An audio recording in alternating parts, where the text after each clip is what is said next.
వెతికారు. అది చుట్టూ ఉన్న వాళ్ళు చెప్పినటువంటి కాన్సెప్ట్ లేకపోతే ఆ మీడియా వాళ్ళ మాటల్లోనూ మాయలోనూ పడి తన ఉనికి కోల్పోయే పరిస్థితి తెచ్చుకున్నారు. లేకపోతే ఆంధ్రప్రదేశ్ చరిత్రలోనే లేనంతటి విజయం జగన్కి రావడానికి కారణం ఏంటి? చంద్రబాబు నాయుడు అతిపెద్ద రాంగ్ స్టెప్స్.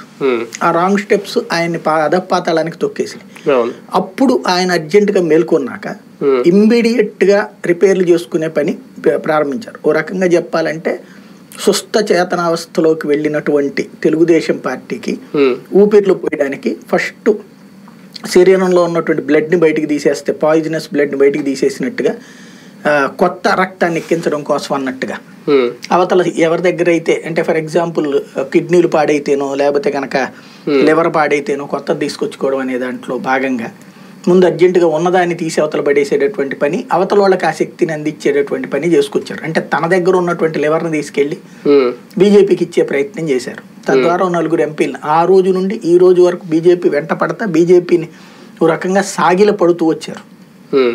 మమ్మల్ని కలుపుకోండి అనేసి. భారతీయ జనతా పార్టీ అసలు ఇంతవరకు నిరాసక్తత ప్రదర్శించింది. పవన్ కళ్యాణ్ అనేటువంటి వ్యక్తి కారణంగా ఇప్పుడు భారతీయ జనతా పార్టీ తెలుగుదేశం మొహం చూసింది కరెక్ట్ గా చెప్పాలంటే. లేకపోతే వాళ్ళు అసలు పట్టించుకుని ఉండేవాళ్ళు కాదు. ఢిల్లీ వెళ్ళి తెలుగుదేశం పార్టీ